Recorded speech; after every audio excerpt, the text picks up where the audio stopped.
So it's going to get more expensive to run a business in downtown Corpus Christi.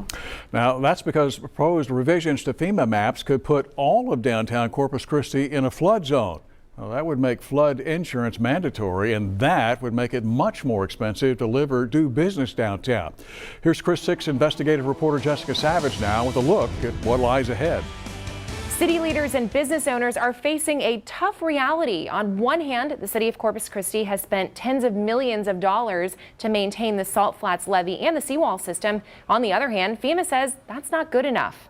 And the reason is new data shows if a storm like Hurricane Harvey were to make landfall in downtown Corpus Christi, the levee and seawall would not protect the downtown area from catastrophic flooding. But when you get to a situation where your next increment of protection, you've got to upgrade the entire system, it becomes cost prohibitive.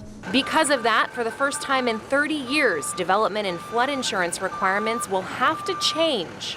So the question really becomes is, can we make it affordable where we can build things, and flooding is just one of those issues. What's not yet known is just how high the flood elevation requirements will be in the downtown area, but some already are building to a higher standard. I'm standing at the corner of Park and Water Streets, where Frost Bank Building has this rock wall behind me under construction. That's actually a flood-proof wall, and it's where the electrical system for the building is located to prevent it from flooding. Those standards would only apply to new construction. For existing businesses, the biggest change will be for flood insurance.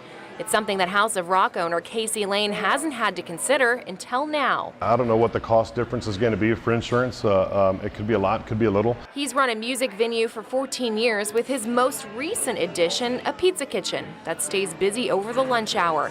For new businesses, Lane had this advice. You want to know exactly what you're up against before you start swinging hammers and before you start making plans, and so it's one more thing to kind of research and figure out before you make a commitment. A commitment to the seawall and levee system is what Councilman Everett Roy wants business owners to know is top of mind. Those levees, if we have an issue and they fail, it could cause a lot of damage.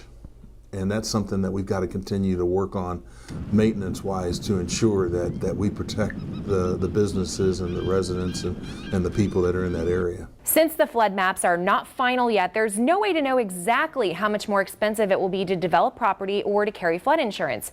The FEMA engineer who oversees the project said it could be another 2 years before those maps take effect.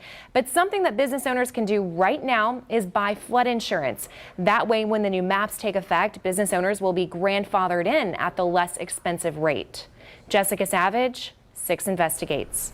Now, FEMA says the elevation for the downtown area is about 9 feet above sea level. And if you want to check the elevation of your property on the draft maps, just look for this story on our website, KRISTV.com.